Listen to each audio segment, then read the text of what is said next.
including the one here at Durham College in Oshawa. But we are looking forward to next year already, when we'll be back at the Rotary Global Classroom at Durham College. Our Zoom meeting tonight is being recorded and will be available on our Rotary District YouTube channel after the weekend. So please tell all of your friends who could not be here tonight to tune in and watch. I'm Dave Andrews, past president of the Rotary Club of Oshawa-Parkwood and the current District 7070 Public Image Chair. And here with me tonight is the Rotary Club of Oshawa past president, Grant Desjardins. And we are your proud members and two hosts clubs, and we are here as your MCs for the evening. We're here tonight, just 8 days away from October 24, recognized around the world as World Polio Day, to celebrate our successes in our efforts to end polio since the early 1980s, and tonight to see our challenges ahead, to raise awareness, to raise funds, and to ask for your support to eradicate polio from the face of the earth, a vaccine-preventable disease that still threatens children in parts of the world today. Grant?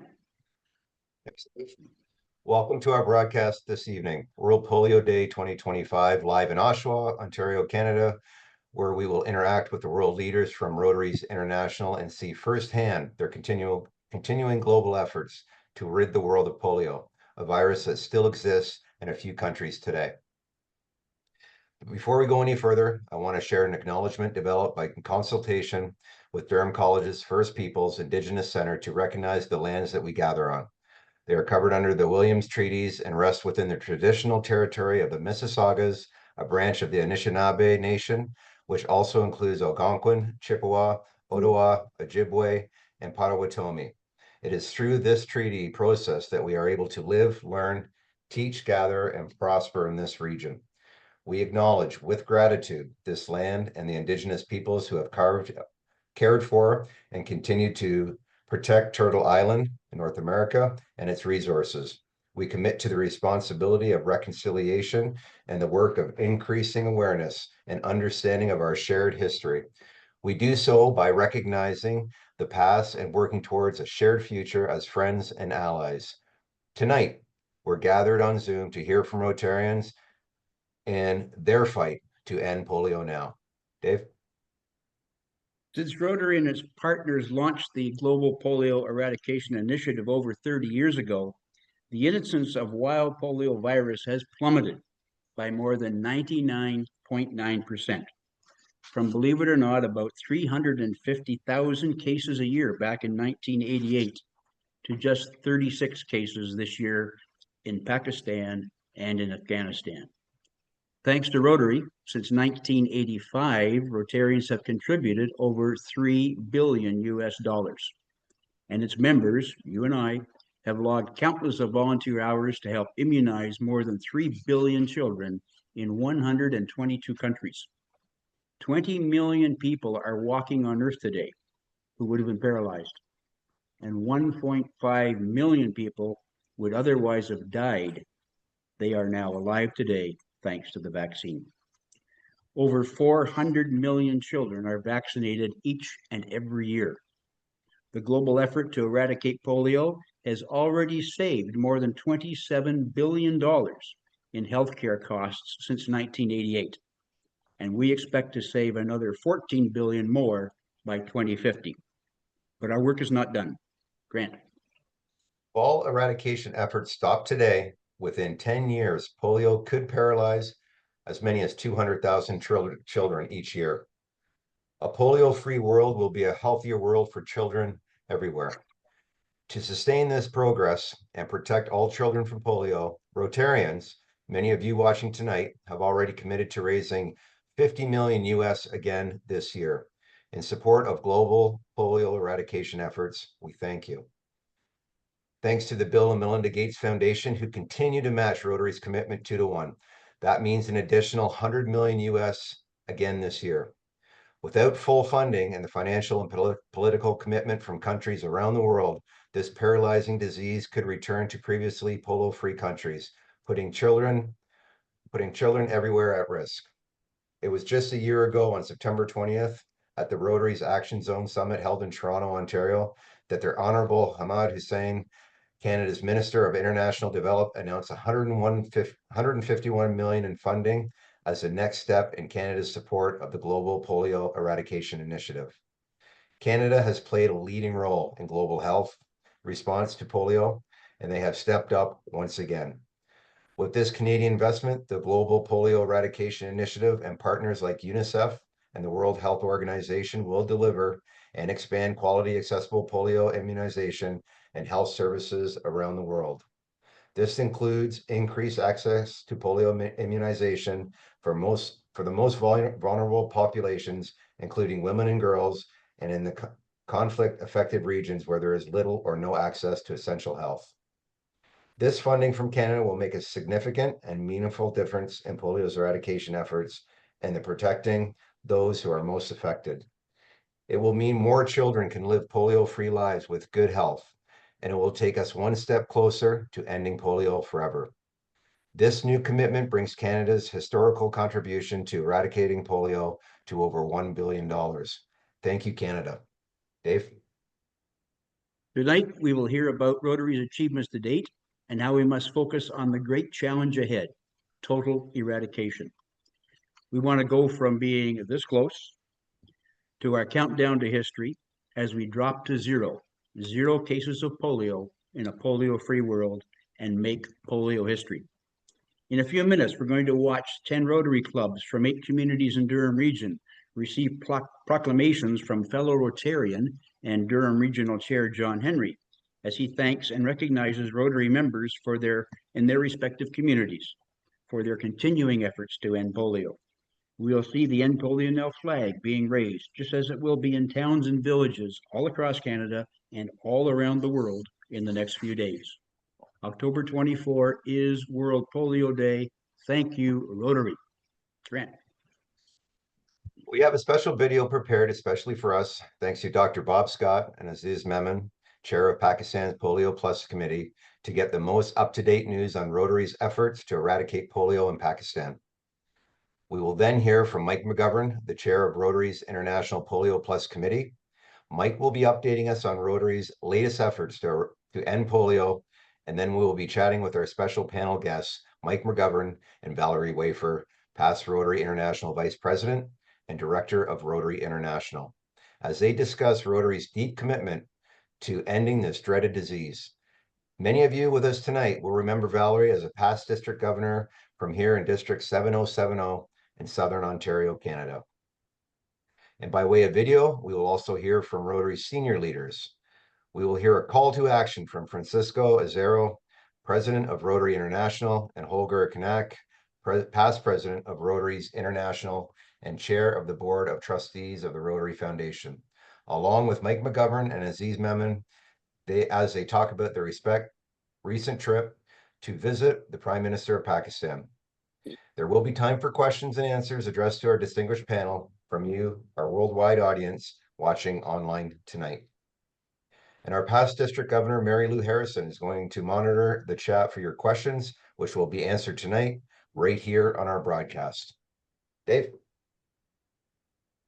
Watching on Zoom tonight, we have no less than 5 past district governors, our current district governor, our district governor-elect, our district governor nominee, 2 past Rotary International vice presidents, a past International Rotary president, past chair of Rotary International's PolioPlus Committee, and on the call tonight, another past International Vice President who's going to be on our panel.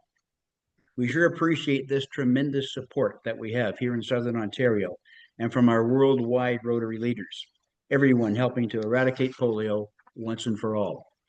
We want to send out a very special welcome to a few Rotarians, to some very important friends of Rotary who are watching online tonight. Welcome to Wilf Wilkinson, Rotary International President, 2007-2008, and his wife, Rika. I don't see them on the screen, but I know they're here. To Dr. Bob Scott, Chair Emeritus of Rotary International's PolioPlus Committee. And Bob, I'm sure Ann is around somewhere too. To Ian Lancaster, Rotary Foundation Advisor for the Health Areas of Focus Major Gifts Initiative, and his partner, Jane Wheeler. To Bob Wallace, District 7070's Rotary Foundation Chair, and Kathy. to John Burns, our District 7070 past district governor, and he's our current District 7070 polio chair. We also want to welcome many civic leaders for tuning in tonight. We thank them for supporting our Rotary clubs in all of the endeavors in all of our communities and around the world. I'd like to welcome Canada's Federal Parliament representatives from ridings here in Durham Region. Rhonda Kirkland from Oshawa, Ryan Turnbull from Whitby, Jamil Giovanni from Durham riding, Jennifer McKelvey from Ajax, Philip Lawrence from Northumberland, Peterborough South, and Jennifer O'Connell from Uxbridge.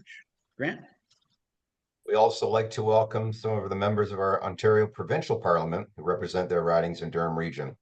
Jennifer French from Oshawa, Lauren Cole from Whitby, Peter Bethenfalvey from Pickering Uxbridge, Todd McCarthy from Durham, and Patrice Barnes from Ajax.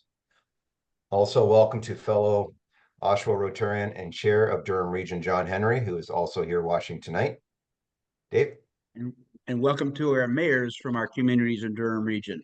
Dan Carter from Oshawa, Liz Roy from Whitby, Adrian Foster from Clarington, Kevin Ash from Pickering, Sean Collier from Ajax, Dave Barton from Uxbridge, and Wilma Watton from Scugog. And now it's back to Grant.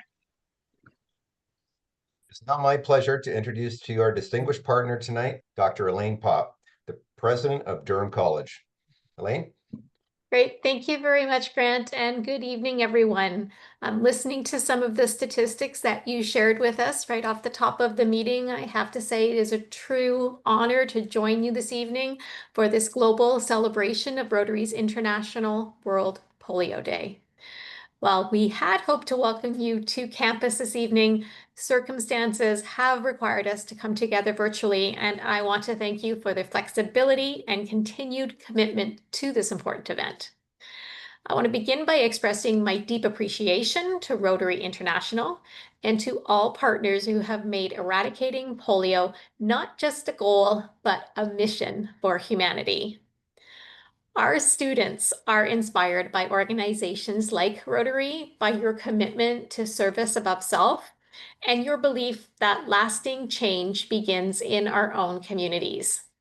At Durham College, we share these same principles, the principles of compassion, collaboration, and the pursuit of a better, more equitable world. We encourage our students to think globally and act locally, much like Rotary has done for decades. Here in our region, I've seen the incredible impact of Rotary firsthand, from scholarships and youth programs to partnerships that strengthen our local communities. Many of our faculty, staff, and alumni are proud Rotarians, continuing that legacy of giving back and leading with integrity. On behalf of Durham College, I want to thank each of you for inspiring the next generation. The eradication of polio is within reach, and your ongoing commitment will ensure that no child anywhere in the world is left behind. Thank you for your vision, your compassion, and your example. Durham College is proud to stand with you today and always in building a healthier, stronger, and more hopeful world. Thank you. Thank you, Elaine. It's now my pleasure to introduce from the Rotary Club of Whitby Sunrise, our 25-26 District Governor of District 7070, right here in Southern Ontario, Nisi Dillon Taravelis. Nisi. Thanks, Dave. Good evening, Rotary family and friends from around the world. It's an honor to join you tonight as we come together to mark World Polio Day, a day that reminds us what's possible when Rotary and our partners unite behind a shared purpose. Today, we celebrate how far we've come. We are this close to living in a world free of polio. That is truly remarkable. It's a testament to the vision, determination, and compassion of Rotarians everywhere who have refused to give up until the job is done. Here in District 7070, we continue to raise awareness, funds, and voices to ensure that no child anywhere ever has to suffer from polio again. We light up our towns with red lights, raise flags, organize walks, and inspire the next generation to believe in a world without this crippling disease. But even as we celebrate, we know the work is not over. Just a few cases remain, and that means we must remain committed and unified. As Rotarians, we don't walk away when we're close to the finish line. We step up even stronger. So today, let's rededicate ourselves to the promise we made years ago. We will end polio. Together with our partners, donors, and volunteers, we will make history. Thank you for being here, for giving, for sharing the story, and for walking together to unite for good. Together we will cross the finish line, and together we will end polio now. Thank you. Very good, Nisi. This is not in the script, but Nisi, we're going to be going out to our district conference next weekend, starting on World Polio Day, October 24. You've got a few things up your sleeve, I think, to raise some money for polio, haven't you? I sure What do. are they? So I'm a huge flip-flop fan, also a onesie fan. So if you wear a onesie to our Saturday night dinner or a pair of flip-flops, if you wear flip-flops to Saturday night's dinner, I'm going to be donating $10 per person to the polio. If you wear a onesie, it's $20 donation. And we are also having a polio plunge where there will be several of us jumping into the very balmy cold water up at Fern Resort to raise some funds for polio. Very good. And while we're talking about the conference, I'm going to spring it on Joe Soloway. Joe, who we got for a speaker about polio? We have Ramesh Faris, who is a polio survivor and worldwide advocate. I think he was recently at the UN, and he'll be stopping and speaking to us on Sunday morning, and we're pleased to have him there. Fantastic. That's going to be tremendous. Thank you, Nisi, very much. Grant? Okay, our member of the Parliament riding of Oshawa and proud member and past president of the Rotary Club of Oshawa, my friend and yours, Rhonda Kirkland, is on our call tonight. Please welcome Rhonda. Hello, thank you everyone for having me. How special it is that I get to be here for this as the new member of Parliament for Oshawa. And yes, as Grant said, very proud past president of the Rotary Club of Oshawa for the year 22-23. So it is a privilege to join you for this year's World Polio Day from Oshawa. I love that Rotary is a space that brings global issues to local action. So as the proud past president and the member of Parliament for Oshawa, I'm honored to be among so many familiar faces and friends that are united by Rotary's enduring spirit of service. So Rotary's End Polio Now campaign has always embodied what I love most about Rotary: the belief that no challenge is too big when we work together. As an educator, I've seen firsthand how health and education are intertwined, how the chance to learn, to grow, to dream depends so deeply on a child's access to health and safety. So Rotary's work to end polio is at its heart about protecting that potential, right? Ensuring that every child, no matter where they live, has the opportunity to thrive free from fear of this disease. We know there's global progress thanks to Rotary and its partners, and Canada, who I am proud to be a representative of, being among its leaders. We've reduced polio cases by 99.9%, as was mentioned already, and that's worth celebrating. What was once a global epidemic is now contained into just 2 countries, so it's an extraordinary testament to decades of commitment, innovation, and compassion. But as Rotarians know so well, progress is fragile until it's complete. The final 0.1% is often the hardest step to take. And I want to just encourage you. My late father was also a survivor. He had polio as a child and struggled his whole life with his health as a result. So let's eradicate. We are this close. I want to recognize the incredible collaboration, of course, between Rotary International, the Bill and Melinda Gates Foundation, the World Health Organization, countless volunteers across the world, including right here in Oshawa and the Durham region, and that's what I'm the most proud of. Every dollar that is raised, every vaccine delivered, every awareness event like tonight's brings us closer to a world where no parent and no child ever fears polio again. So we made a promise to the world's children, right? In 1988, we made that promise. And I have no doubt with the folks and family and friends I see here on this call and around the world that together we will keep that promise. So to all the Rotarians, partners here tonight, thank you to all of the Rotary leaders who are present throughout this district, districts outside of 7070 and also around the world. Thank you for your tireless service, your compassion, your unwavering belief in a better world. Together, we will end polio and show what humanity can achieve when we act with purpose, courage, and most importantly, with heart, because that's really what it comes down to. Thank you so much. Thank you, Rhonda. It's now my pleasure to introduce you to our member of provincial parliament for the riding of Oshawa, Jennifer French. Jennifer is in the Ontario legislature as we speak and cannot be with us live, but she has sent greetings in a video. Bob, with any luck at all, can we see that first video? I thank you so much.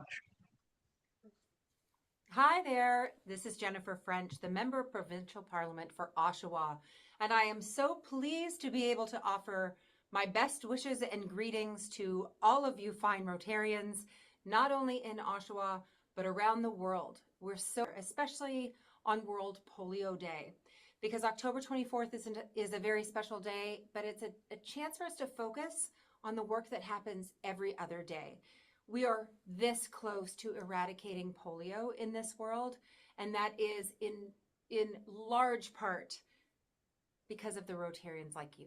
So thank you for all that you do day in and day out to keep this issue at the top of the list in terms of importance. So when there are only a few places left in the world that are still struggling with polio, we know that we still have work to do, but we've come so far, and that is because of you and your commitment to wellness the world over.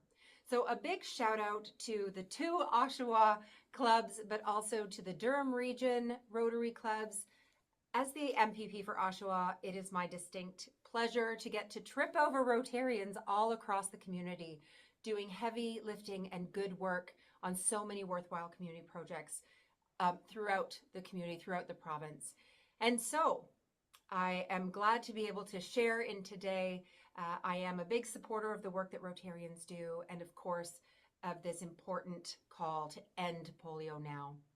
So keep up the great work, and I hope that you have a tremendously successful event. Thank you, Jennifer. This is back to you, Grant. Thanks, Dave. October 24th, 2025 has been proclaimed as World Polio Day in cities, towns, and villages all over the world. And I am pleased to say that right here in the 8 cities and towns that make up Durham Region, we are located just 30 minutes east of Toronto. Remember Toronto? That's where 26,000 of our closest Rotary friends met in June 2018 at the Rotary International Convention. Not only do we have over 750,000 citizens in Durham Region, we have 10 Rotary clubs, and we thank their members who are watching tonight. Now, why is October 24th proclaimed as World Polio Day in Durham Region and all over the world? To honor and to say thank you to all the Rotary clubs as we keep on working to eradicate polio from the world. Now, before I introduce the video, I would like to say a very special thank you to Randy Nickerson, former Rotarian of the Oshawa Rotary Club, a Paul Harris Fellow, owner of Street Photos Media and photographer for Oshawa's newest newspaper, The Local Buzz, for another outstanding video of the flag raising that took place earlier this week at the Durham Region headquarters with Durham Regional Chair John Henry and the 10 Rotary Club presidents here in the region. We are all very proud of Randy, who is also taking the 3rd place winner of the 2021 Rotary International Photo Contest. We can play the flag raising video, Bob.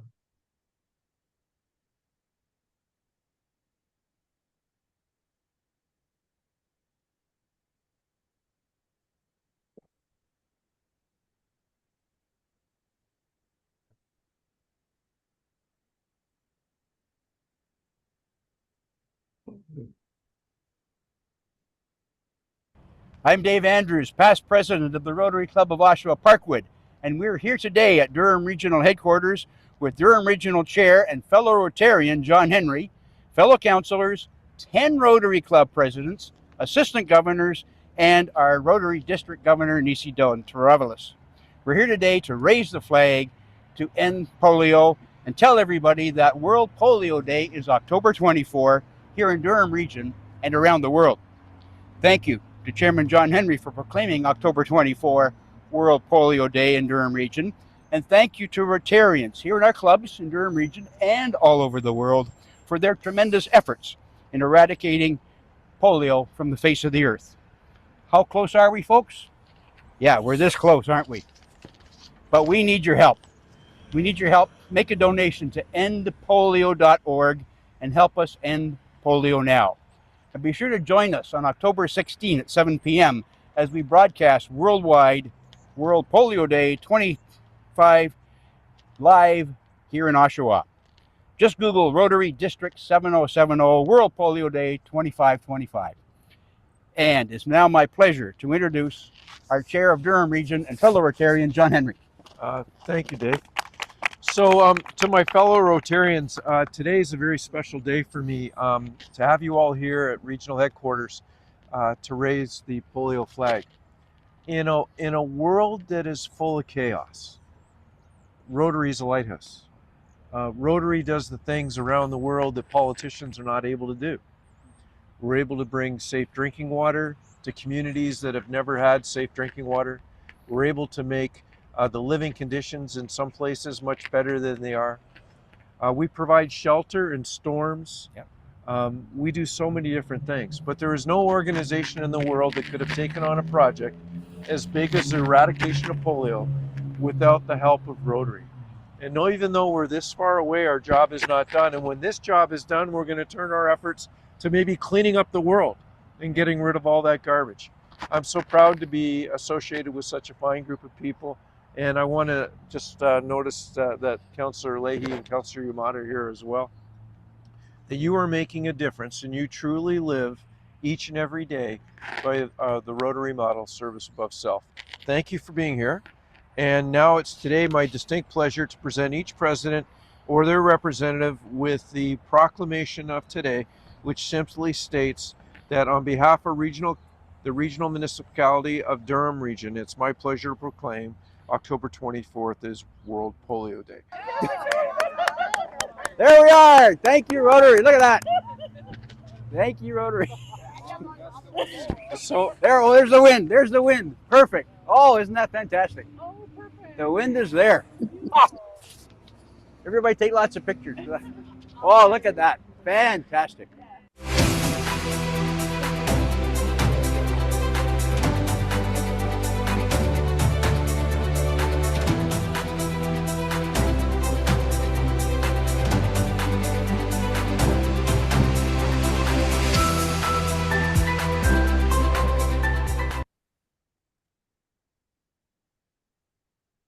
Thank you, Randy Nickerson from Street Photos Media and the local Buzz newspaper right here in Durham Region for doing such a great job on that video. Dave?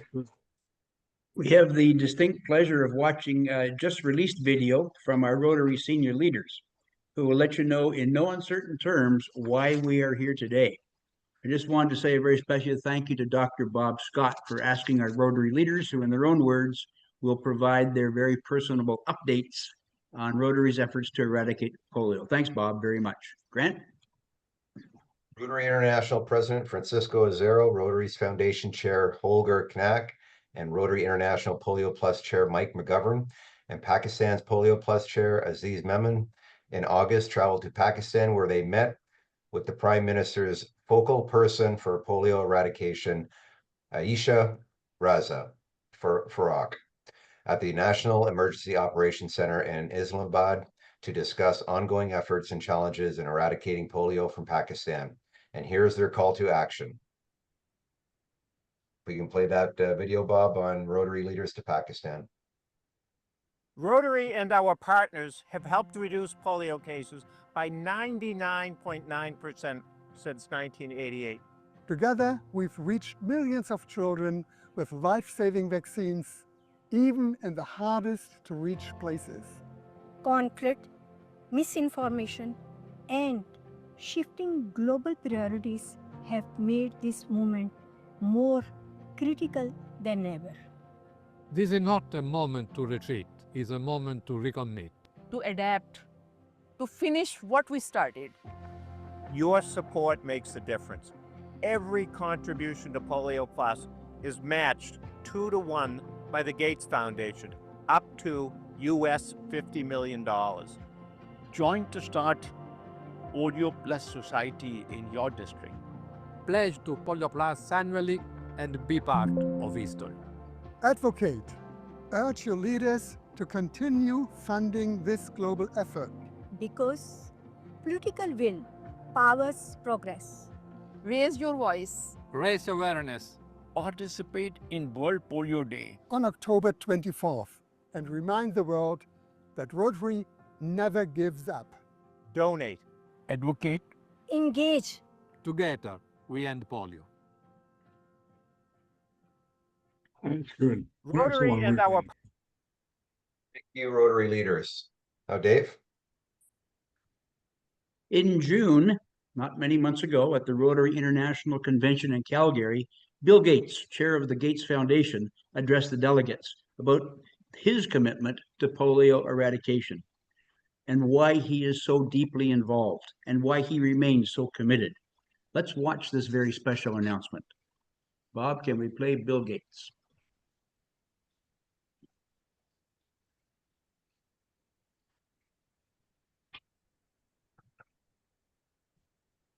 Thank you for inviting me to share a few words as you celebrate the 2025 Rotary International Convention.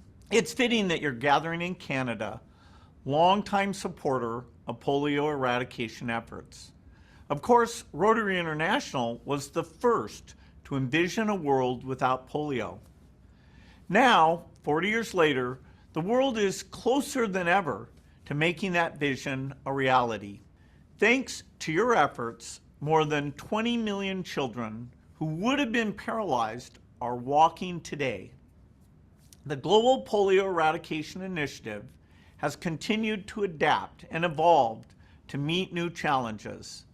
And despite cuts to global health funding, you've worked hard to ensure polio eradication remains a priority. Even though polio has been eliminated in most of the world, children are tragically still being paralyzed in some communities.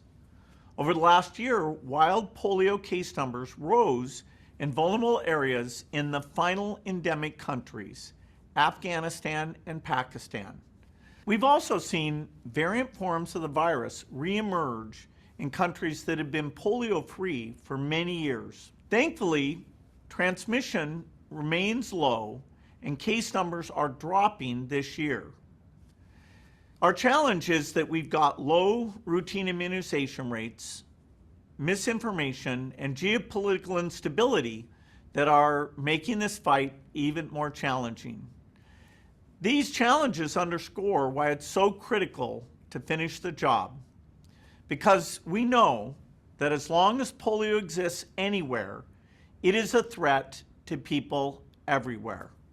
So we're at a crossroads. The next few years will be key to finally see polio eradicated. Or, if we don't double down, it could reemerge in countries where it was thought to be gone for good.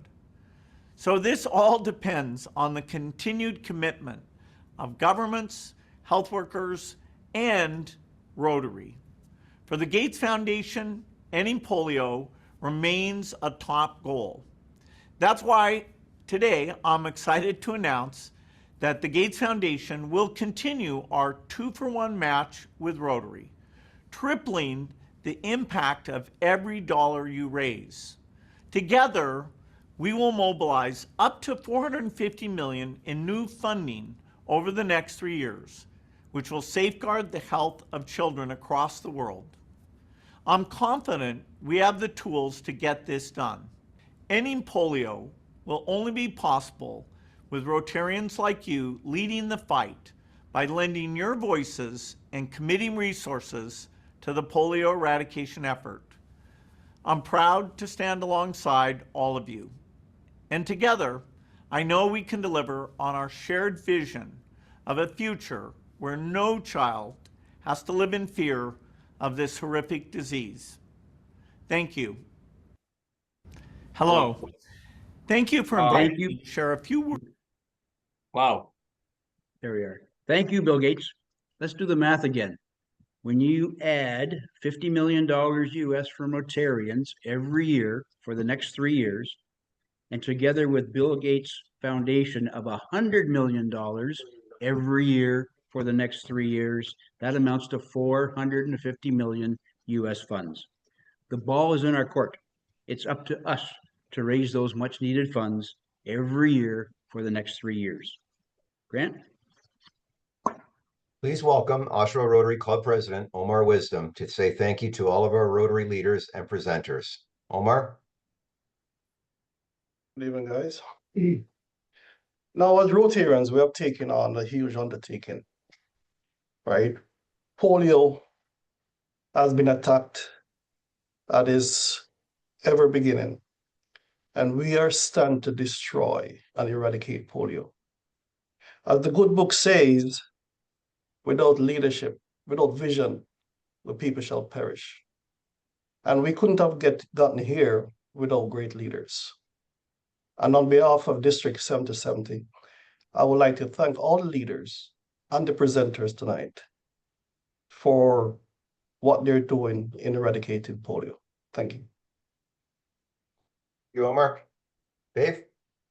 We've got 2 short videos for you that were created by Rotary International that tell our polio eradication story, what we're doing today and our challenge ahead. The first one tells us that there are still millions of children who have never received a single dose of vaccine. The video shows why it's so important and how Rotary and the Global Polio Eradication Initiative partners are reacting to those zero-dose children. Bob, can we play the zero-dose children video?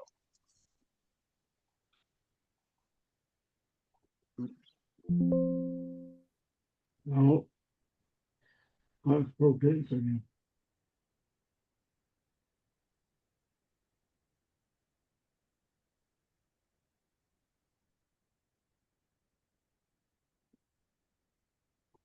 We lost it.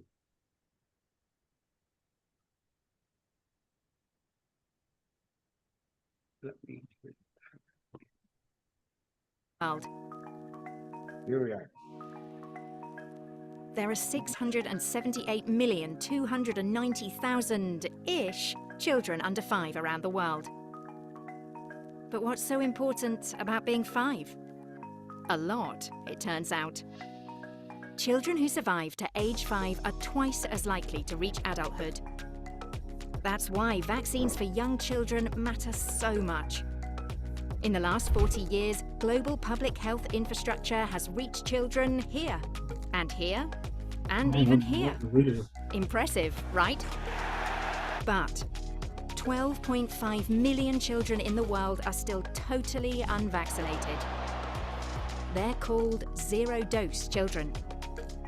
Some of these kids are hard to reach because they're living in conflict zones or remote villages. But some aren't that far away, living in dense, low-income urban centres. Essentially, they could be anywhere. Can we really find them? Absolutely. India proved it could be done. In 2009, nearly a third of Indian children under 2 years old were zero-dose children. That year alone, there were 741 reported cases of polio, more than any other country in the world.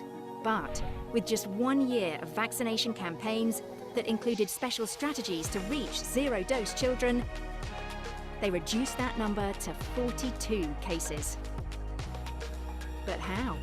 Well, in some places, vaccinators look for families at bus and train stations.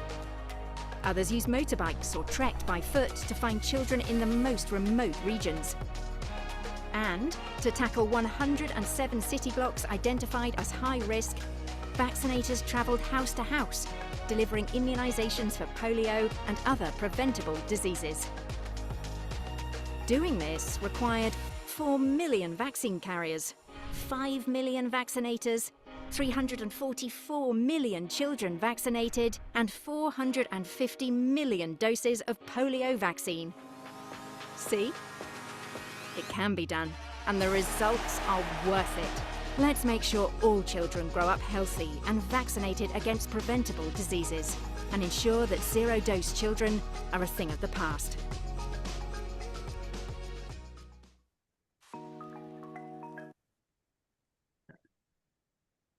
Thank you, Bob. See a video. We didn't see the video, but I hope you heard the words. Yes. Zero dose is a key one, that's for sure. And many of you have participated, I know, on a national immunization day in India, believe it or not. So when they talked about exactly that, all those people out there doing that, I know a few people on this call that were over there. The second video is very short, but really tells the world and our Rotary family that when we set our minds to doing something, we are unstoppable. Let's play that if we can, Bob.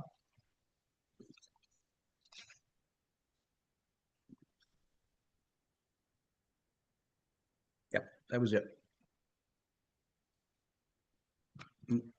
You're on mute, Bob.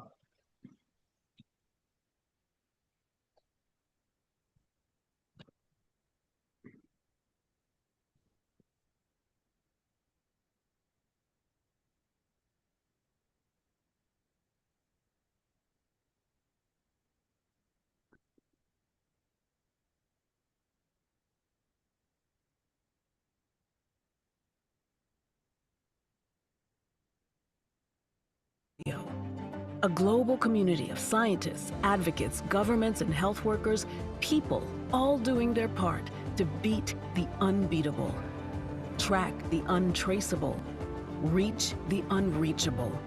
And it's all happening right now, people. This part of history belongs to everybody, so tell everybody, near, far, young, and old, that it will take everybody. Because legacies aren't forged overnight. Making history isn't instant. In the decades since Rotary and its partners started this journey, billions of children have been protected from polio. But we still have work to do.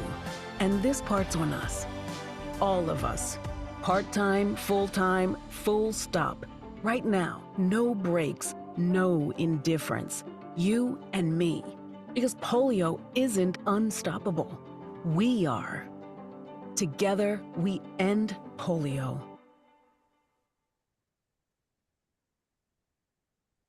And that is why we are here tonight. Grant? Pakistan remains one of the 2 countries in the world where the wild polio virus still exists. And thank you to Dr. Bob Scott, the past chair of the Rotary International PolioPlus Committee. We asked Aziz Memon if he would let us know what Pakistan and Rotary are doing today in Pakistan to eradicate polio. So let's hear from Aziz. Bob, if we can play the Aziz Memon video.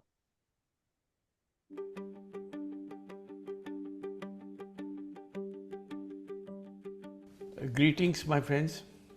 Sorry, I'm unable to be with you today because of a tight schedule. Maybe at another opportunity, I join you in person. Soon we will be approaching 24th October to mark the World Polio Day.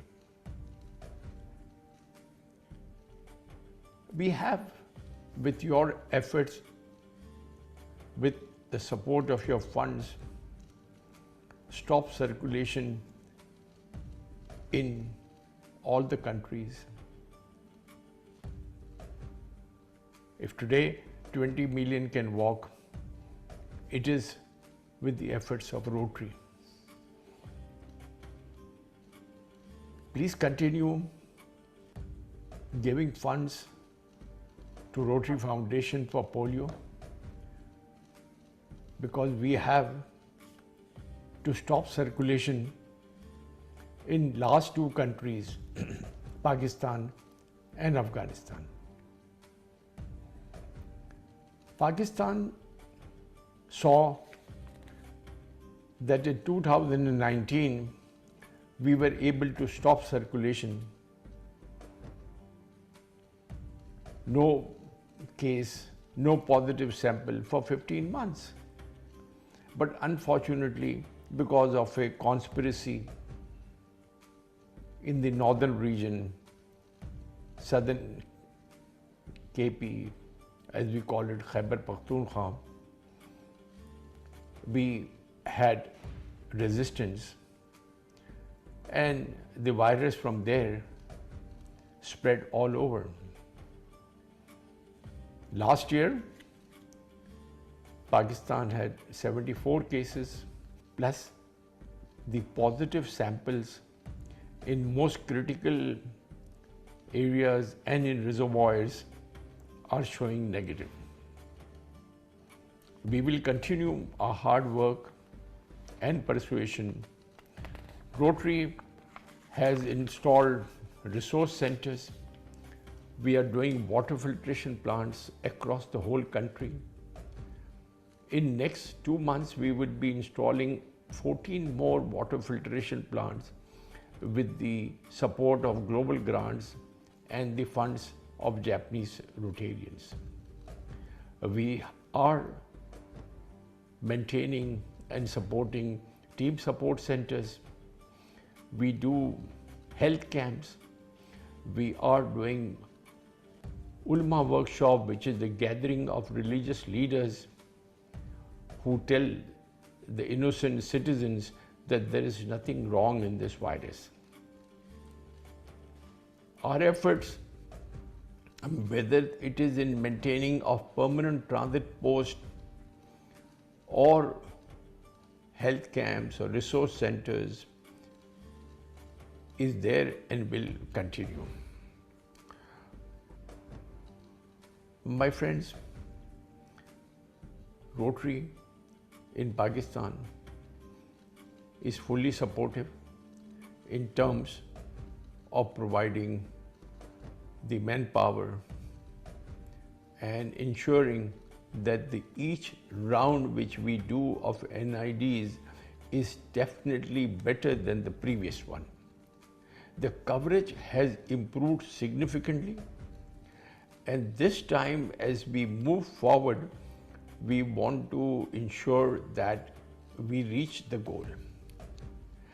We have resistance in southern Khyber Pakhtunkhwa, where we have not been able to give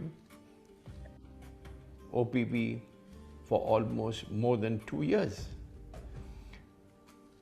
We are meeting the Army Chief and the Prime Minister to bring to their attention that they need to do little more to support us to get to these places. Afghanistan is definitely doing better with only 2 cases.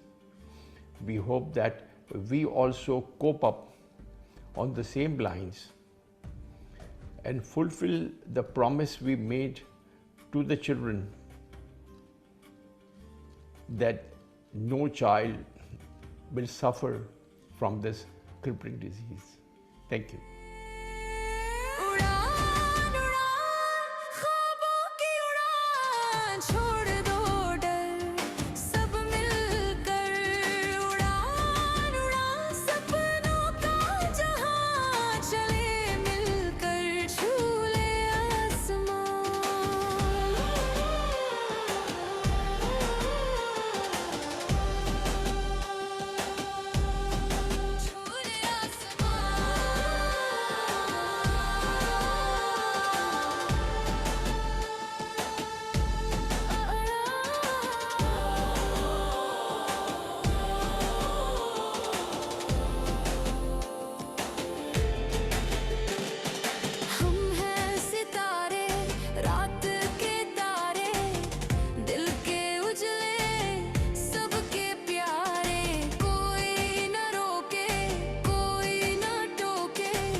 Thank you, Aziz.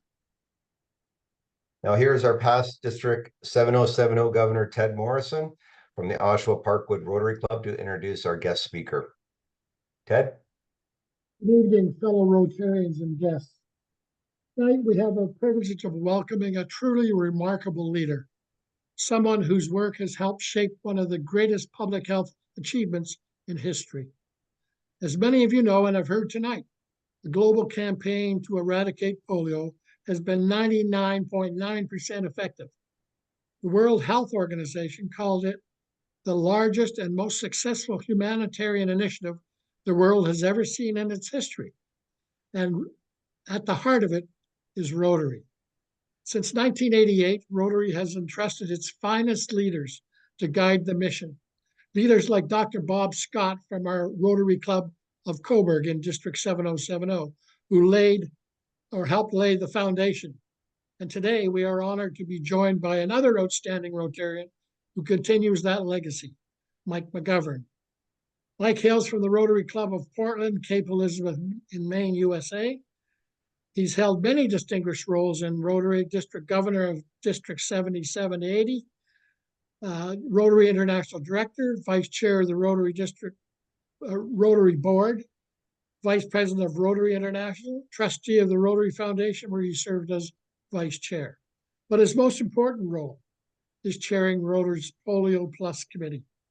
Mike is Rotary's representative on the Polio Oversight Board of the Global Polio Eradication Initiative based in Geneva, Switzerland. He's at the forefront of our fight to end polio once and for all. Tonight, Mike is here to share where we stand in this journey and how we will get to zero. So please give a warm Rotary welcome to the chair of Rotary's PolioPlus Committee and a true champion of global health, Mike McGovern.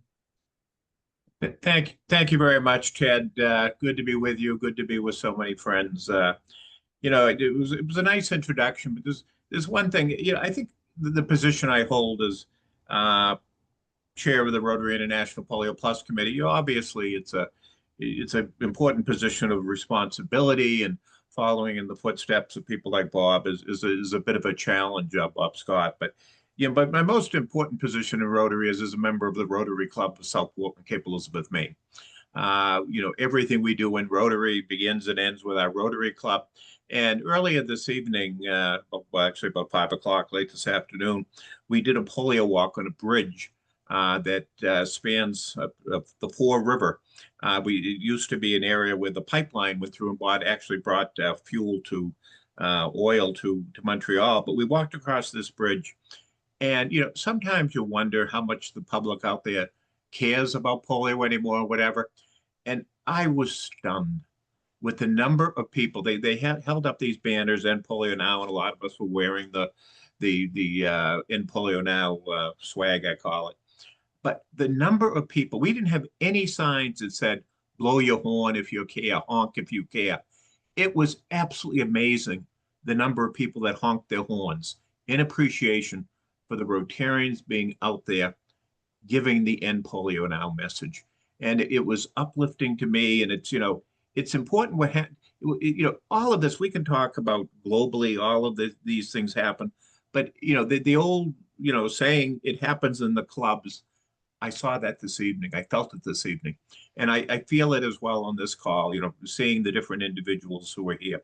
Earlier today, I was on a call with the Rotary Club of Madras in Chennai, India. And they, a few years ago, developed this concept of a rotary flame, or a big torch that they carried and brought to the Rotary Convention in Sao Paulo, I believe it was. And they went all over the world using this torch as a call, as an indication that we need to work closely on this and get it done. And, you know, they're just as interested, just as devoted now to ending polio. Some of you may have seen the torch in Calgary at the recent convention, and you know, it continues. So that's where it is. And Bob, I do have a few slides, and if you could begin to put those up, that would be most appreciated. But, you know, for this to get over, you know, every year the Rotary International PolioPlus Committee looks at what are the things we ought to focus on as Rotarians, what should we as a committee focus on, but generally what should clubs focus on. This is obviously the overarching goals to end polio by certain times, both the wild polio virus as well as the polio variant viruses. But, we look at, what's the focus this year? Now, the first thing is the engagement of Rotary members throughout the world. It is those walks across the bridge. One thing that, Bob Scott, Dr. Bob Scott led in, I think it was 2003-4, it might be 1 year off. He led the last major polio campaign that we had as a formal campaign. I think the goal was $80 million. Bishai Radicul was had been the president. I might be a little bit off on the year, but regardless, a lot of clubs gave that year. This past year, Rotary year, the one that ended in June 30, about 62% of the clubs in the world participated, and that sounds like a tough number, but I can remember a few years back it was 50%. So despite the feelings from a lot of people that maybe there's fatigue, maybe things aren't, people don't care anymore, Rotary clubs do. 62% isn't great. There's areas of the world that aren't givers, but certainly the Durham region is not one of them. The Durham region has always been tremendously supportive, tremendously helpful. So we really want to, the engagement of Rotarians, not only financially, but otherwise, giving Valerie Wafers on this call. She'll be part of a panel shortly. She was on a call earlier today that we had our advocacy advisors in a lot of the countries of the world that we asked for money joined in a call. And we heard particular reports from Germany, the United Kingdom, and the United States. And these governments are still giving, and in every single country, in Canada as well.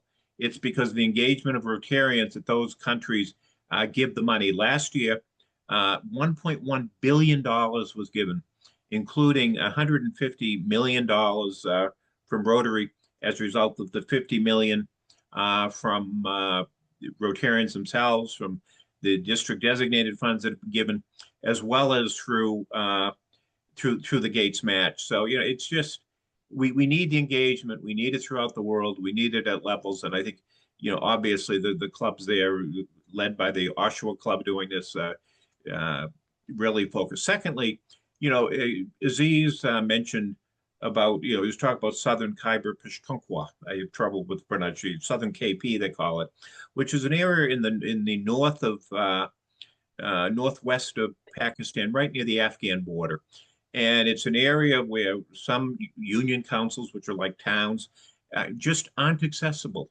They're reservoirs of the polio virus, and we need to find a way in those high-risk areas to, through our funding of UNICEF, through your donations, through our funding of the World Health Organization, to make sure that it all works so that we get everyone working together to address the eradication in those areas. To get to the end of this, that's where we need to be successful. That's where Rotary ought to focus its money. It's where we ought to focus the activities. It's always been that way, but we're a bit fortunate now is that with only 2 endemic countries but sadly over 20 countries in Africa where we have polio variant cases, we need to focus in those areas and make sure that every kid does get vaccinated. Third, accountability is a huge issue. Accountability means when we make investments, getting the job done. And Rotary is giving a strong message this year to both UNICEF and the World Health Organization, as well as to the countries where polio is, that we're not just going to send money without expecting results. We have to have results. We need results.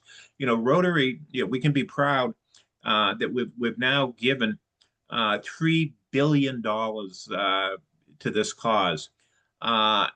But you know what? We've gone from 350,000 cases down to, I think, 36 today this year.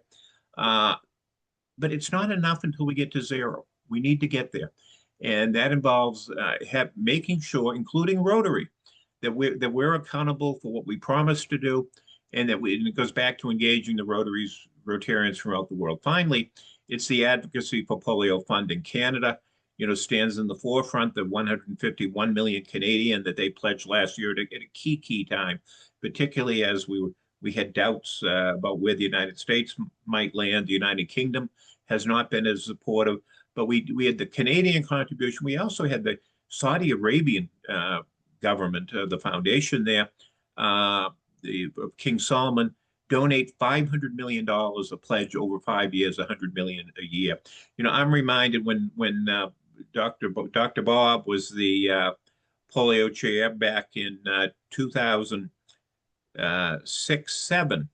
That was when the Gates Foundation was first approached through Bill Gates Sr., and Bob was involved in that to see if they might give. It was, those contributions came about because of the engagement of Rotarians, including Bob, including others. And, I remember being in Tokyo one night, and Bob came into the room. We were having dinner, and President Wolf and Joan were there, Bob and Ann, and the two Japanese directors, and one of the Japanese directors' wives. And Bob announced that the Gates Foundation had just wired $100 million. And Bob raised a glass of a toast to the children of the world, and I'll never forget the moment. It put chills up my spine. But I don't think any of us would have dreamed that we'd still be working on this all these years later. And the Gates Foundation has entrusted Rotarians to spend now $1.585 billion of monies that have come through the matching programs beginning in that first year when Bob became the chair of both the Rotary Foundation and the PolioPlus committee. He was that year. I don't think Bob could have dreamed. I certainly wouldn't dream that trust in Rotary, that we would be accountable, would add up to the over 1.5 billion and it's over 1.4 billion that Rotarians have now given. So it's just absolutely amazing. So Bob, on the next slide, we can see this is President Francesco. And we convinced him as his first trip as president of Rotary, after, surprisingly be coming in line to be president just a week before the Calgary convention. But we asked him to go to Pakistan. He did. And this young girl, he had just finished immunizing her, and they prepared a little gift for him to present. He was wonderful. He was a gift. But I really love this slide because of the little kid on the left bottom. This kid is the next one who's going to get a polio drop. And you can see he's already got his mouth open. He's already practicing it, as Bob Scott could tell you. He's not the kids we usually see. So many of them aren't ready. It's tough to get their mouths open, but this kid's the boss. It just, this is what it's all about. It is about the children of the world, and particularly, kids like this. So on the next slide, it takes engagement, it takes Rotarians, it takes, so many to work. Jessie Harmon on the right, she's a Australian Rotarian. And recently, a couple of months ago, she climbed to the base of Mount Everest in order to support polio eradication, raise funds, and do other things. The ones on the far left there, they were a group of Rotarians who were in Calgary at the Beyond Borders event there. It's Chris Etienne, who was our zone director for the two zones, is in the picture. And in the back, in the red, you see Yinka Babiola. Yinka's a longtime member of the Nigerian PolioPlus committee. Is the president-elect of Rotary. You see on the floor in front as well, Marty Hellman, a trustee of the Rotary Foundation, and you probably all recognize other folks in this picture. But it takes all of us, and obviously in the top we all know Bob Scott. But what's the reason I put this picture in, and I'm using it not only in Canada when Bob's present, but the man in the back. Bob met him. He worked at a polio resource center in Karachi, and I had the opportunity to meet his brother several times. But he's a person who gave his life, and that's why polio isn't eradicated. Is we still have militants in other places who don't want this program to succeed, and this man gave his life. And Bob, Bob, met a lot of folks and met their families over the years of people who sadly have given their lives. And, when we're asked to do things, I remember this individual who, really gave the ultimate sacrifice. So on the next slide, we see there's a lot of questions about the United States government. And if you could see, it's been a good pattern in the U.S. The monies have gone to the Centers of Disease Control, the U.S. Agency for International Development. USAID has been abandoned this year as an agency, but the monies are still being appropriated, even though the government shut down. The monies have been appropriated, and the appropriations committees for the next fiscal year have recommended level funding. So despite all the stuff here, and this is the work, just as Valerie and Dean Roars and Jennifer Jones and Bedar Shaman work in Canada, there's a group of Rotarians in the United States led by Jarita Solari of California who work together to get this funding. So U.S. government's given over $5 billion as a result of Rotarians asking, and we heard the number earlier that Canadians have given. It's just remarkable what Canadian Rotarians are able to do, U.S. and in some of the other countries, and it's just amazing. So in the next slide, we see where are the recent polio cases. This includes both the wild polio virus and the circulating vaccine-derived viruses of the polio variant cases. And you see in the last 12 months, Yemen stood at the forefront. That we've had in Ethiopia, we've had issues with vaccine-derived polio in those two countries. Again, there's instability there, political instability. It's where the problems are. It's where it's happened in Pakistan and Nigeria. And there were 357 total cases over the last 12 months of both types of polio. You look at the right-hand portion of the slide, and in the last 6 months, we've only had 76 cases of both wild polio virus and the vaccine derived. I'm a little suspicious of Yemen. The testing comes in a little bit late, but on the trip that you saw the slide for in Islamabad, not too far from where they did that little video, we were taken to a lab in Islamabad where they do the testing for Pakistan, Afghanistan, and Yemen. It's just those three countries. And I was sitting there and I started thinking, I'd been in the lab in Nigeria where they found the very last cases in Nigeria. And it was in this building where we're going to see the very last polio cases in the world. I hope we're going to see it soon. It will probably be from Pakistan. It might be from Afghanistan. But we are getting closer, and you can see these numbers. The trend is better than you sometimes might hear. On the next slide, you see, India. We had ups and downs. This slide begins in 1998, and you can see it at the top shows when they had NIDs, when they had subnational immunization days, when they had large-scale mop-ups.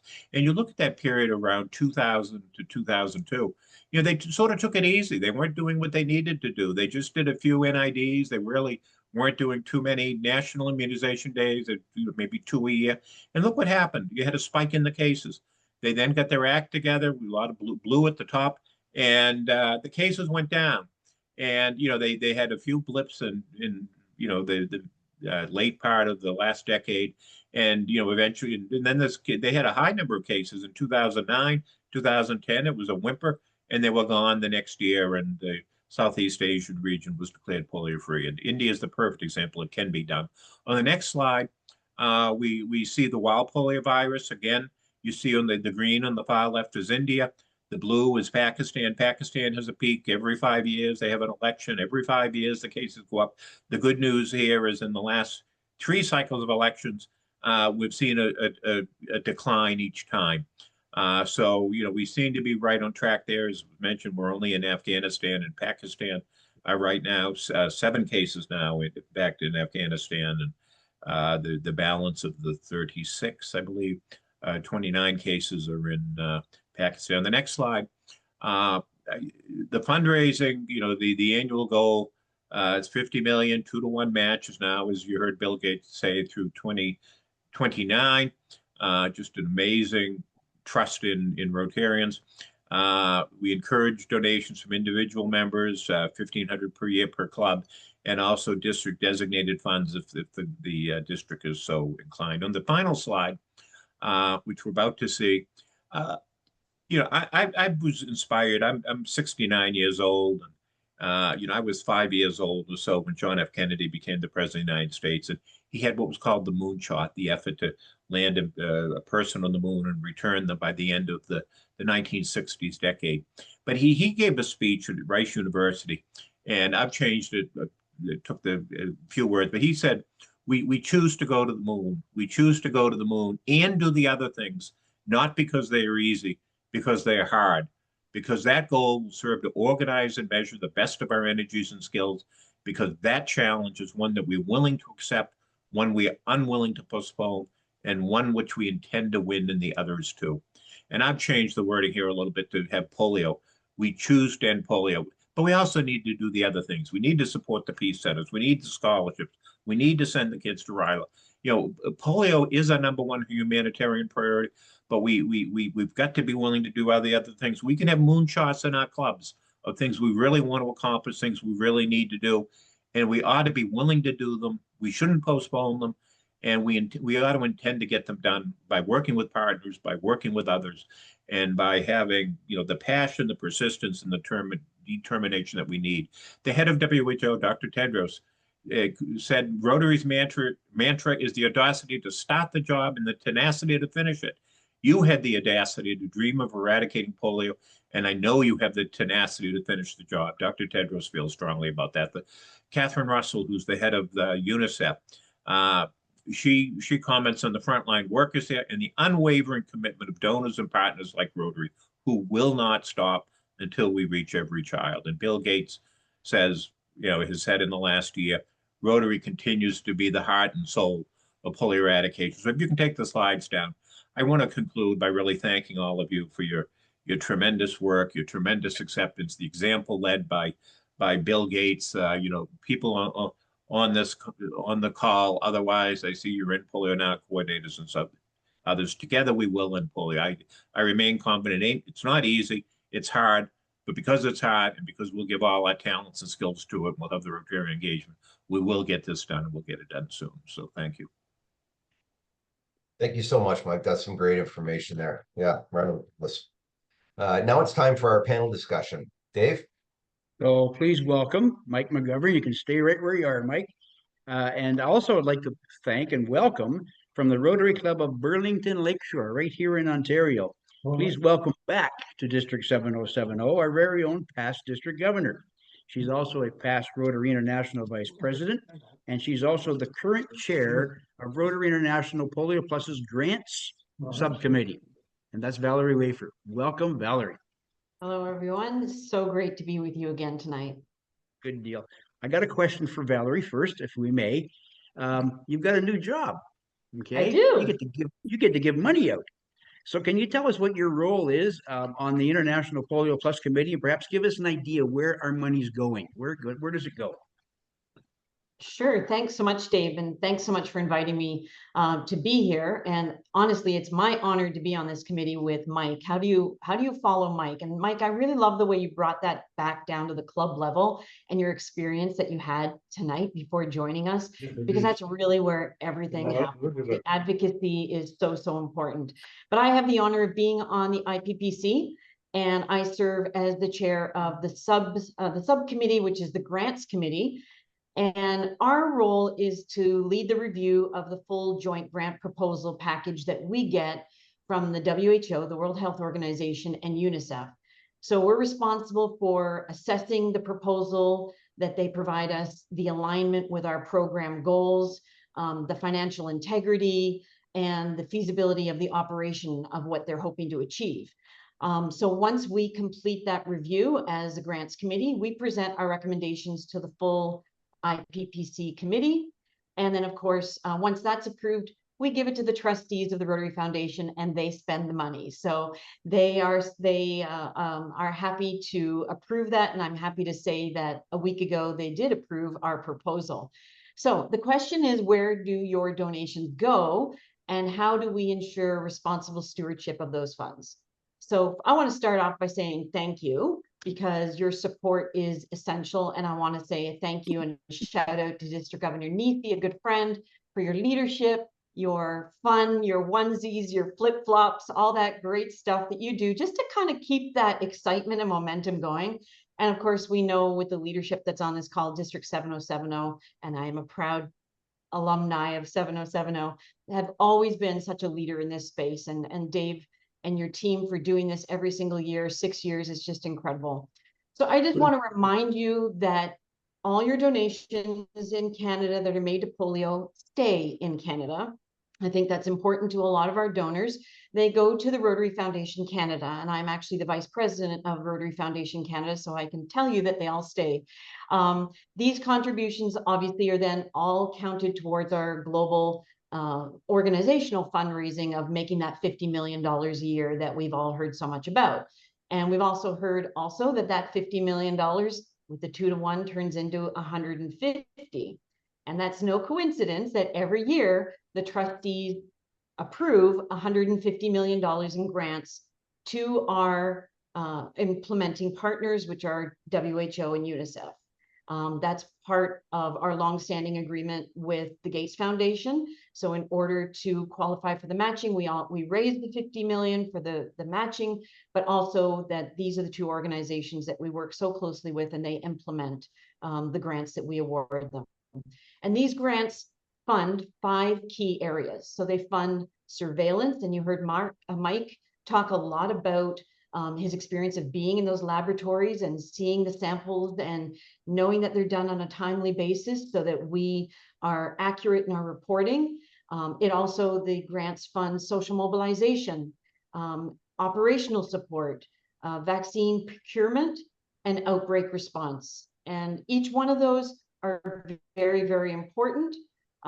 In September, I had the privilege of visiting the WHO offices in Geneva alongside Mike and other members of our committee. And this is the annual meeting with WHO and UNICEF, where they present their wishes, their wishes to us about what their proposals and their grants are going to do. We also spent a lot of time listening to many presentations on the global status of polio eradication. We reviewed their detailed budgets and also what they hope to do with that money. We then took the grants and brought them back to the IPPC, as I said. But let me share a few key takeaways that I had during those meetings. So this was my first time meeting with our partners as the chair of the grants committee. They were very patient, they were very knowledgeable, and they were very open in their discussions, which is wonderful. And some of my takeaways, first of all, we're all in this together. Relationship building and collaboration are critical to getting the job done. And that really came to light when I was in Geneva. We had lunch together, we had dinners together and some social time. And you know that all a great conversation happens around the water cooler or the coffee breaks. And I can tell you that we are all human beings who want to get this job done. And we are all on the same page. So I felt very welcomed and I felt very included, and the fact that we are all partners. We're also, one of my other takeaways is that they have very strong systems and procedures in place. We talked a little bit about stewardship in Mike's presentation, from procurement of vaccines and everything we need to do to get this job done in the field, to the stewardship of our funds. Our partners are accountable for every dollar that is awarded in these grants. We even went through some of their cybersecurity and some of their internet and systems that are really important for the security of those funds internally for these organizations. So very open and transparent with us as a committee. Mike talked about a little bit about the budget cuts. He might elaborate in a minute, but we did recognize that there are going to be budget cuts across the Global Polio Eradication Initiative. And one of the things that really came through in that meeting also is that it will be a sharper focus on efficiency and priority setting. Each of those organizations are willing to look internally. They've made cuts. I won't take away some of maybe what Mike is going to talk about, but all of this without compromising our collective promise to end polio. And finally, that we all have a role to play, not only in fundraising, but in advocating for support and helping to drive that social and behavioral change that is so necessary, because we spent a lot of time in Geneva talking about vaccine hesitancy, misinformation, even creative ways perhaps to avoid even having those conversations with the polio vaccinators, and a lot of misinformation. So again, we all have that role to play. So I just want to end this answer by saying your donations are in good hand. I can tell you firsthand, and as a new person on the grants committee, that I felt very, very confident, and you should as well, that we are making a difference with every dollar that we raise and every dollar that we award to our partners. So thank you. Thank you for everything that you do. Great. Thank you, Valerie. Our next question is for Mike. Now, Mike, you kind of touched on a little bit in your talk.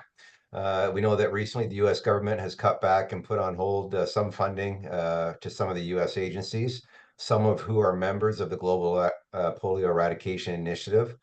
Can you update us on the effect of this freezing of funds and how it affects polio eradication? It's a royal pain. You know, as Valerie said, we work well together. You know, we've had meetings that the Centers for Disease Control is not allowed to attend. I was at a meeting at the beginning of the year, actually, when the administration changed. There was Representative Ellen Ogden, who Bob knows was there, and the person who's now in charge of the CDC program. And suddenly they were told that we're not allowed to speak. And we couldn't speak for 6 months to anyone from the CDC. You know, it's insane. It's very difficult. You know, while, you know, some of the rules have been loosened up. I was on a call, I think it was today, maybe it was yesterday, with the head of the CDC program, Mateo Bolo, her name is. And, you know, it's good to see them participating again, but it hasn't been easy. The U.S., you know, is going to be one of 2 countries that doesn't belong to the World Health Organization. That makes it awkward. You know, someone asked in a call earlier today, well, is Rotary adjusting giving their money? And I don't think it was consciously we did it, but if you look at the monies that, you know, with Valerie's leadership on the grants committee, about, I think 76% of it went to WHO this time and 24% to UNICEF. Well, we don't have a policy of that. We've always had the policy of put it where the most need is, or where it's most needed. I think we're going to be seeing more of that, of more money, of Rotary money being channeled through the World Health Organization to make sure that, you know, a lot of what we fund are the operational expenses, the frontline workers, some of those things, which gets channeled through, you know, to actually pay for the operational cost of the National Immunization Days. I think we're going to see more of that. So you know, it's, you know, we never give up. We work through the challenges, we work through the problems, but, you know, it's needless aggravation. To be honest with you, that I go back to those horns I heard on the bridge today. The people of America, the people of Canada, the people of Australia, the people of the UK, and all these different countries, Pakistan and Afghanistan, want to see a polio-free world. And vaccine hesitation is very low. And, you know, hopefully the leaders in all the places we need leaders, particularly in those union councils in Pakistan that Aziz talked about, that's where we need the support. That's where we need to get things done. National levels are important. They're important for the money. But in the end, it's on the street in the local communities. The people need to see the neighbors and get it done. Very good. I've got one question for both of you to answer. If there's one call to action that you want Rotarians to do tonight, tomorrow, the next day, whenever, to help end polio, what would that one call to action be? Valerie? Oh, goodness. Well, I think we've heard a lot of it today, especially on some of our videos. So be a voice for polio eradication. Make sure that we encourage donations. I know that 7070 has a wonderful PolioPlus society, which are really gaining traction around the world, and it's making a difference. As Mike said, more clubs are giving, and that's a really positive thing. So that awareness and that conversation really happens. And honestly, just remember that this is going to be our legacy. And we need to be very proud of what we've accomplished to date, but we also need to be part of finishing the job. So our voice is really, really important. I know I'm preaching to the choir because everyone who's on this call is a polio champion. So just be that champion. Sounds good. Mike, what's that one call to action? I think Valerie nailed it, but That's why I wanted to go first. I will say, I would really love to see, in addition to obviously giving money, I'd like to see every club have an activity or at least a club presentation at a meeting on the situation with immunization in their community. Pay some tribute to the public health workers in your communities who are providing the vaccinations and doing things done, and know that situation, because polio will come back to Canada. We've had positive environmental examples in the last few years in Toronto. Polio will come back to Canada if you don't keep up the immunization levels in your communities. So pay attention to Canada as well as the rest of the world. Very good. Grant.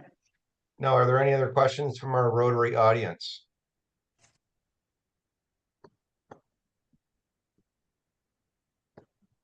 Oh, Grant, I've been monitoring the chat and there's nothing in there. No. Can I ask Mike a question? Ted Sure Morrison, can. Ted, go ahead. Mike, Aziz touched on this, but I'm still wondering why it's so difficult to get a handle on the number of cases in Pakistan. Yeah, I don't think the problem's in Pakistan. I think we know the number of cases there. The difficulty is in Yemen.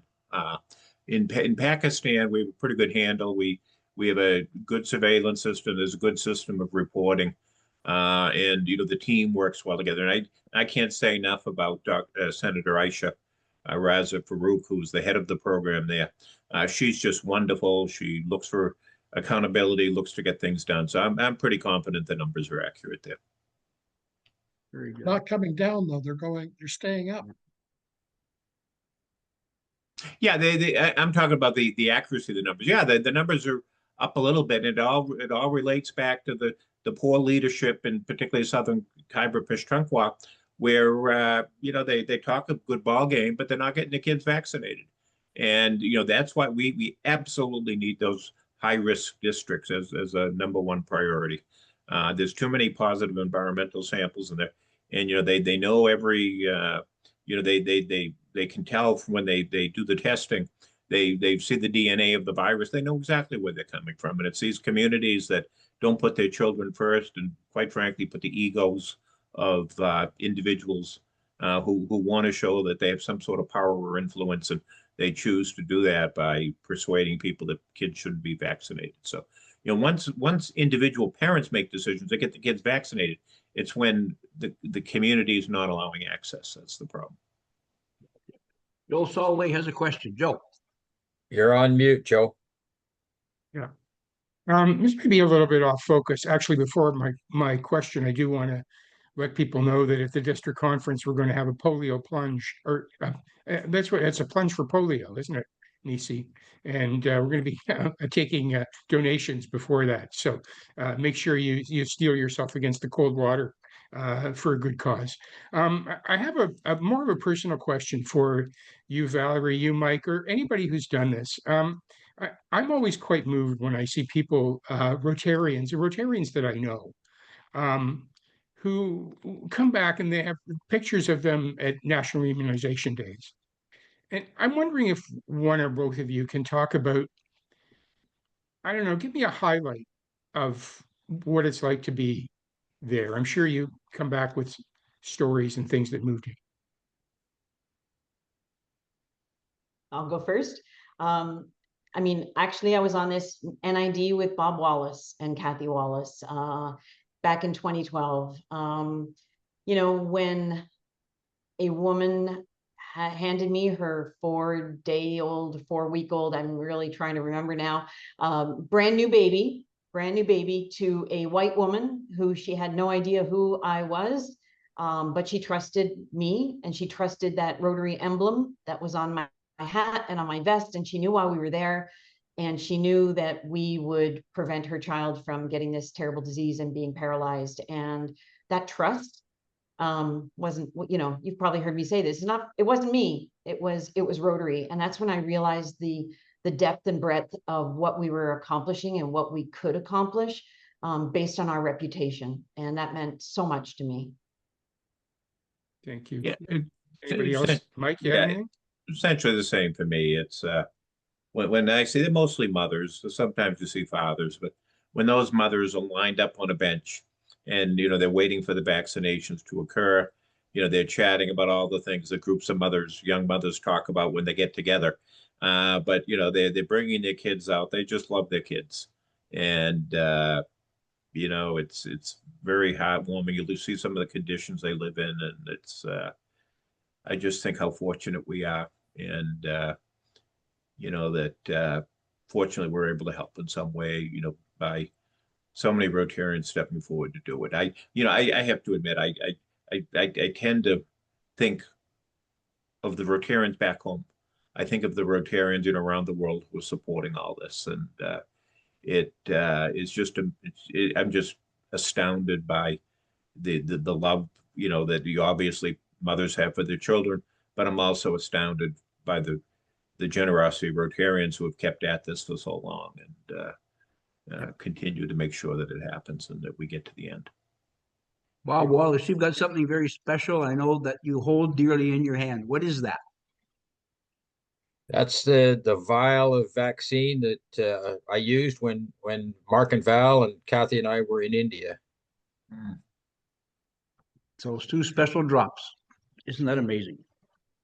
Is I David think Jennifer Mankiewicz in the Boyd's room? on the call as well. Jennifer, Yeah, we have oh, a yeah, picture of you that I gave to yeah. Ramesh. That's right. Yeah. She's going to be Okay. talking about something very shortly, as a matter of fact. Okay, Is David sorry. Mankiewicz on the call? No. No? Okay. In that case, I want to thank Mike and I want to thank Valerie from the bottom of my heart, and all of our Rotarian leaders too, Francesco and Holger and Aziz, everybody who has been part of this call tonight. Your time is very special to us. I want to make that very, very Could clear. I speak So before you leave? Who that might be? My name is Alex Brown, Rotary Club of Toronto. Absolutely. Alex, go ahead. Yeah, the reason I'm jumping on the meeting tonight is I was reading an article in Fortune magazine featuring Bill Gates. And we all know and love Bill for all he's done for us. And he talked about polio and all of these things. And there was not one mention of Rotary. And I think that Rotary headquarters should be all over this, because I know that Bill, based on, I've been to 14 or 15 conventions. I was at the first convention where Rotary was announced, eradication was announced in Pennsylvania. And I was also there when Bill and Melinda Gates announced their marriage with Rotary to eradicate polio.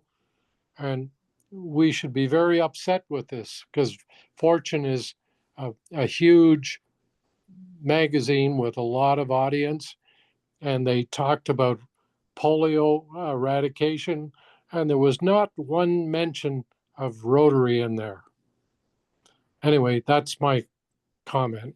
Yeah, Alex, this is Mike. I think you hit the nail on the head. It's not Bill Gates who's not mentioning Rotary. He does mention Rotary every opportunity he gets. It's the Fortune magazines that unfortunately leave out Rotary from the comments that he has made. And no, I'm not. You get a lot of young reporters, and they just don't get it.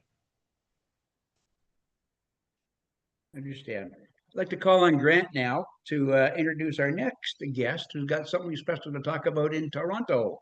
Grant.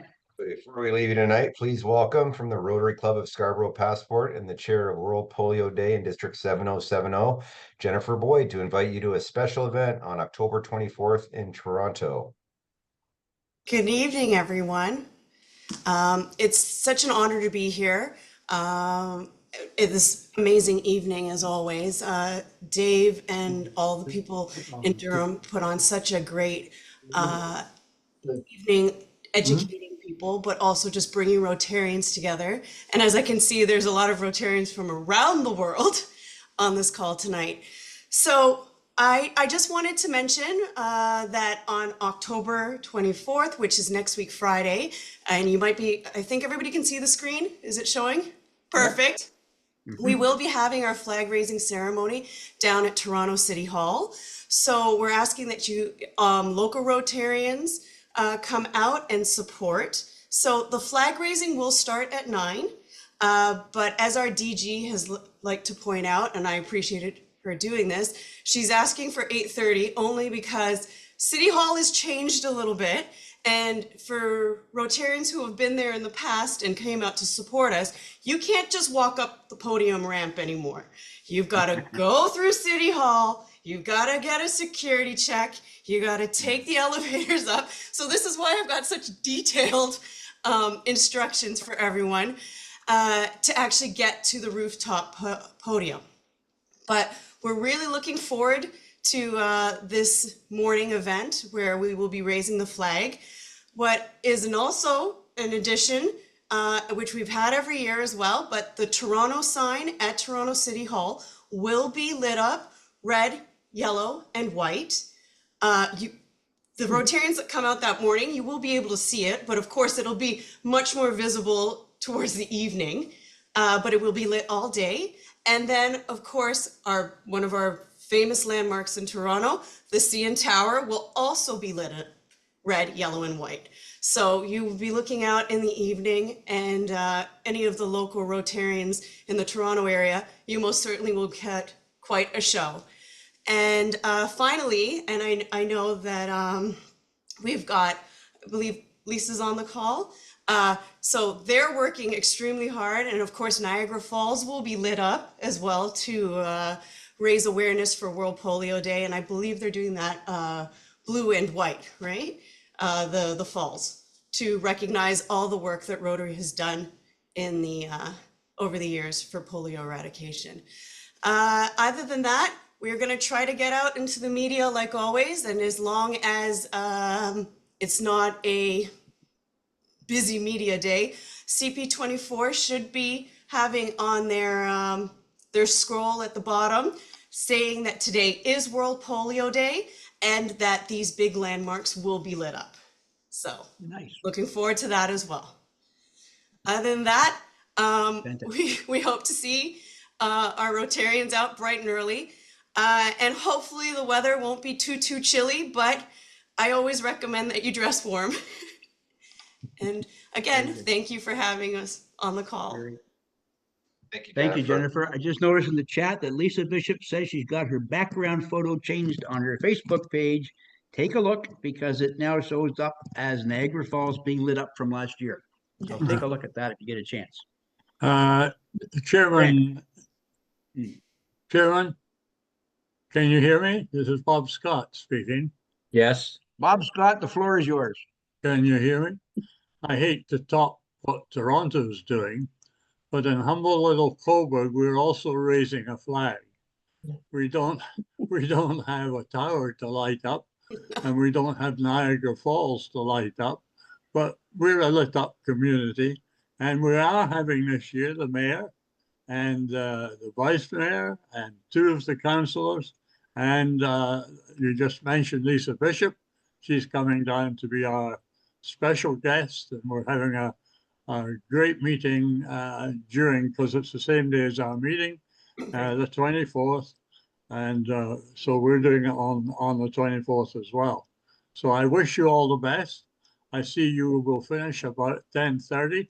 You can get on your car and come down the 401, and we're starting at that. You'll be in time to start and see it all again in Coburg at 11 o'clock. Couldn't resist it. Well done, Bob. Grant.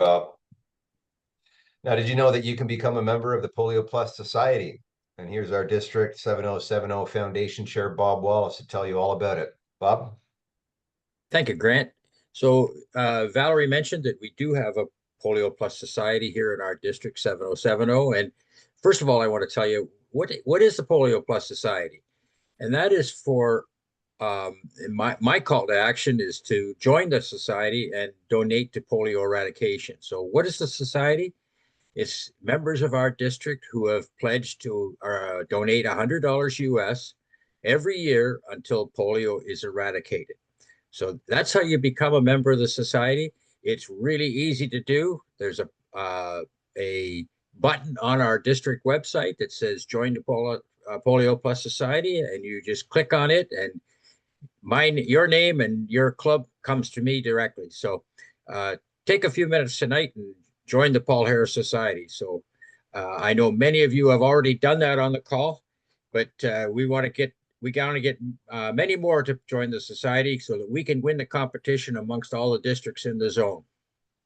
And the other thing to keep in mind, I'm not sure whether everybody knows this or not, but under Virginia's leadership last year, our district raised the most money for polio eradication in the zone. So thank you and congratulations to all of our District 7070 Rotarians. Over to you, Grant. Thank you very much, Bob. Dave? And back to me.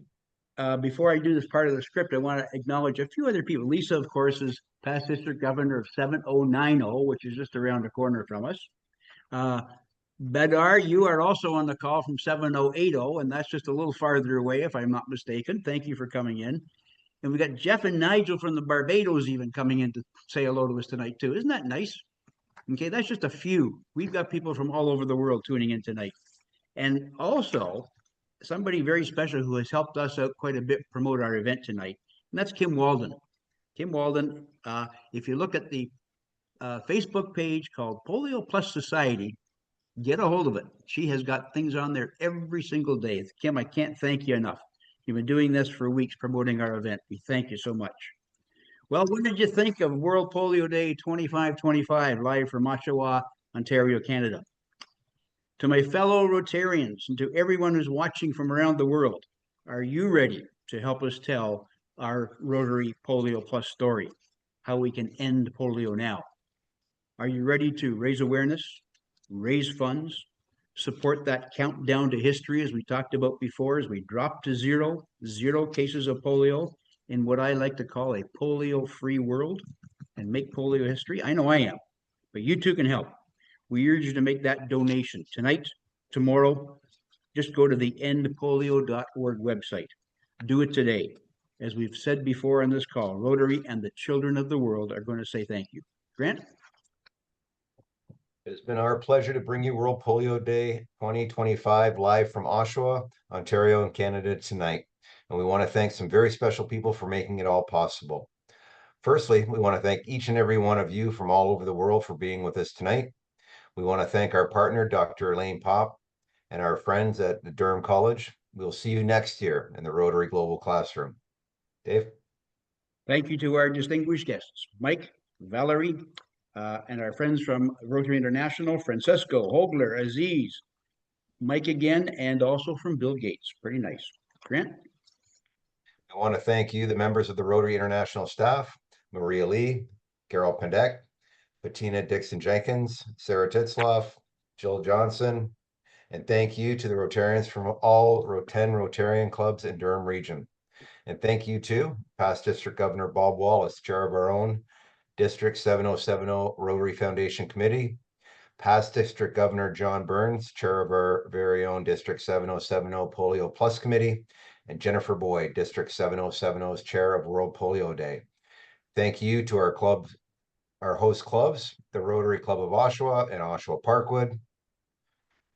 And thank you to our World Polio Day Committee, Ron Dick, Ken Hurst, Ariel Sully, Abby Longo, Peter Garnett, Sonia Chulin, Jennifer Boyd, Hilda Finnegan, Ted Morrison, Dave Andrews, Dr. Tess Pierce, and yours truly. Dave? Thank you for watching, everyone, tonight. Wonderful, wonderful night has really been. We'll see you live, online, and also live in person next year from the Rotary Global Classroom at Durham College in Oshawa, Ontario, Canada. And that's right in the middle of District 7070, as we will then present World Polio Day 2026. And please remember, you can help by making that donation to endpolio.org website. Do it today. Our children will say thank you forever. Grant. We thank you and good evening. Thank you. That's a wrap. Thank you all very much for coming on. That was really appreciated. Yeah, good job, guys. We had a great time doing it, that's for sure. Yeah, Big you did thank you well. to Mike